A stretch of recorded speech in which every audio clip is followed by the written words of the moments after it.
Nos encontramos con la doctora Katia Romolerux, quien es profesora e investigadora y además directora del herbario de la Pontificia Universidad Católica del Ecuador.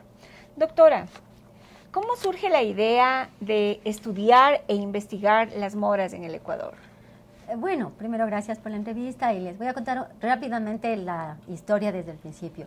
Cuando yo era estudiante aquí hice mi tesis de licenciatura en botánica, escogí estudiar la familia rosácea, es la familia de las rosas, ¿sí? Pero es la familia también de las moras, de los duraznos, del polilepis, de algunos géneros que son nativos de aquí y que no se conocen. Entonces, bueno, la primera estudio que hice fue el estudio de PhD y ahí estudié las moras del Ecuador, pero más a un nivel taxonómico, para conocer qué especies hay en el Ecuador, porque no se sabía qué especies había en el Ecuador.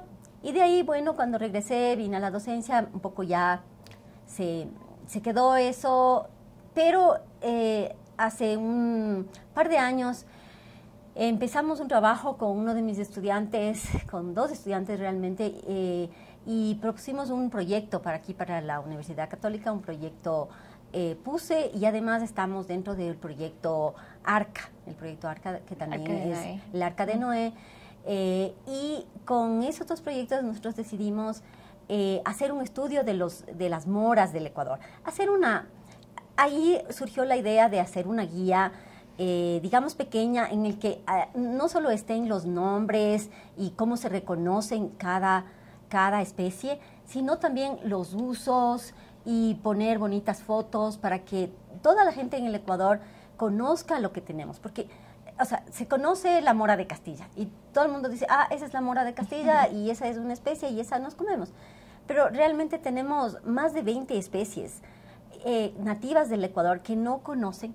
Y esa era la idea, porque claro, cuando yo hice mi tesis de PhD, es una tesis en una publicación en inglés y todo eso, pero queríamos hacer algo como al mismo tiempo científico divulgativo, que llegue a todos, ¿no? Entonces esa fue la idea de hacer esta pequeña guía, sí, y con mis dos estudiantes, David y Esteban, que ayudaron en diferentes fases de la guía, ¿no? Estamos aquí los tres autores, mis dos estudiantes, Esteban Bastidas y David Espinel. Entre los tres trabajamos bastante por esta guía.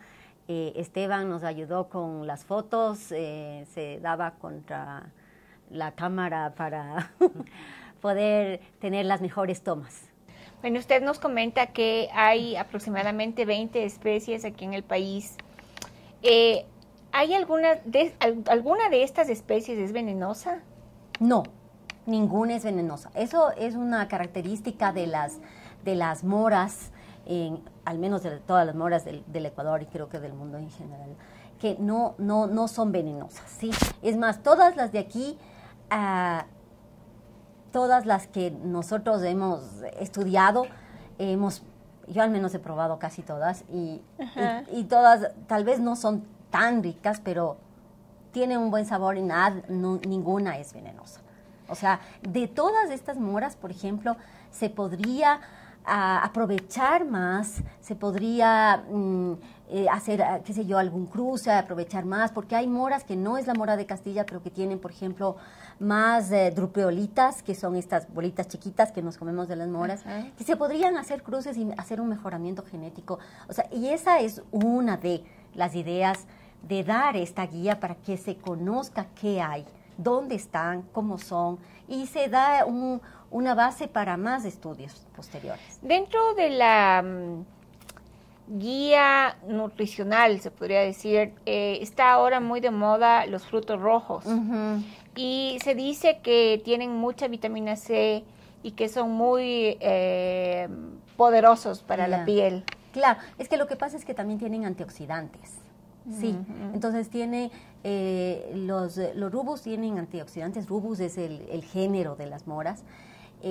Por ejemplo, el mortiño también lo tiene, y son frutos que no se ha aprovechado todavía todo su potencial. Por ejemplo, de las especies de aquí no se ha hecho todavía una marcha fitoquímica que son sus componentes, sus sustancias, pero lo que se sabe por otros estudios es que eso, tienen muchos antioxidantes y eso, por ejemplo, ayuda a problemas de cáncer también y obviamente como toda fruta, la mayoría de frutas, a la piel y a la digestión. Entonces, bueno, es una fruta bastante sana, relativamente barata también. Claro. Entonces, esa fue la idea, dar a conocer lo que hay en el Ecuador y lo que se podría hacer con nuestro potencial. ¿Las moras se dan en la costa, en la sierra y en el oriente o solo en determinadas regiones? Bueno, eso depende de las especies, porque como le digo, hay más de 20 especies, hay como 22 especies, de esas solamente 4 son introducidas, las demás son nativas, ¿sí?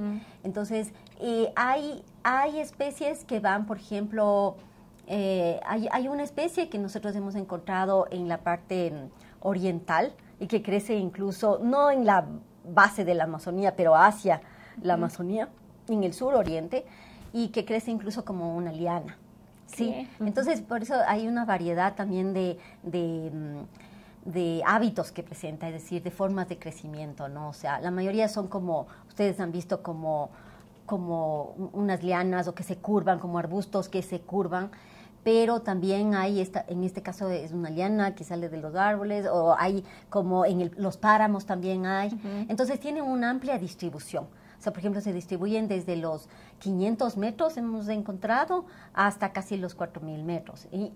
Independientemente en las estribaciones orientales y también en las estribaciones occidentales. O sea, tanto como así en la costa a nivel del mar, no crecen y tampoco en el nivel, digamos, de la Amazonía pura. Pero sí en las estribaciones y, como le digo, con un rango altitudinal bastante amplio. Doctora, ¿cuánto tiempo les conllevó esta investigación? Esta investigación, unos 2 años, sí, pero teníamos ya una base, ¿no? O sea, la base anterior del estudio, pero sí nos llevó unos 2 años, porque fuimos a todo el Ecuador a tomar fotos, e incluso regresamos porque no les encontrábamos en flor o en fruto. Existe solamente en la guía una especie que no tiene flores, porque fuimos a buscarle y no le encontramos. Y eso es quizá otro aspecto que quisiera mencionar, y es que quizá como las moras crecen normalmente en sitios, por ejemplo, en borde de camino o en sitios un poco más vulnerables a cambios, como es, por ejemplo, cuando amplían una carretera. Y entonces si son especies con pocos individuos, pueden incluso reducirse la población de esa especie. ¿Cuántas especies de moras están en extinción? O sea, en extinción no le podría decir que tenga una extinción así total, pero por ejemplo si vamos al libro de IUCN, por ejemplo, que hay diferentes estados como en estado de vulnerabilidad o en estado de peligro crítico, yo creo que la mayoría están en estado de vulnerabilidad. Y aquellas, por ejemplo, que son especies endémicas, ¿sí? Que tenemos 2 especies endémicas, es decir, que no crecen en ninguna otra parte, sino solamente en el Ecuador. Esas, si no se da un cuidado adecuado a las localidades donde se encuentran, sí podrían extinguirse. Sí podrían. ¿Con quiénes usted trabajó la guía de moras?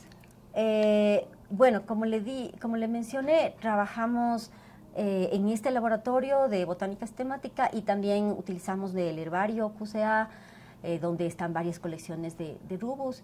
Entonces, estas instituciones, la Universidad Católica, obviamente, pero trabajamos en conjunto con 2 estudiantes de aquí, de mi laboratorio, Esteban Bastidas y David Espinel. Sí. Ustedes recibieron una mención de honor con esta guía. ¿Quién les otorgó este premio y cómo se llama el premio? Ya, nos otorgó el municipio de Quito. Sí, nos otorgó el municipio de Quito y el premio se llama Enrique Garcés.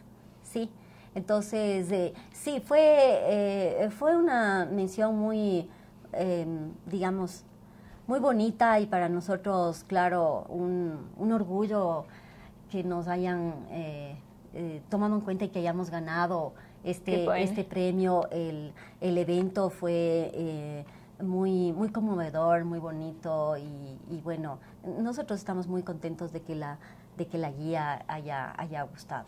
Me alegro de corazón. Ok. Bueno, para el público, esta es la guía. Se encuentra en el Centro de Publicaciones, la pueden adquirir en el Centro de Publicaciones de la Pontificia Universidad Católica del Ecuador y fue la guía ganadora del premio Enrique Garcés. Muchas gracias, doctora. Ok, muchas gracias y también esperamos que sigamos trabajando con las moras. ¿ya? Muy amable, Okay, gracias.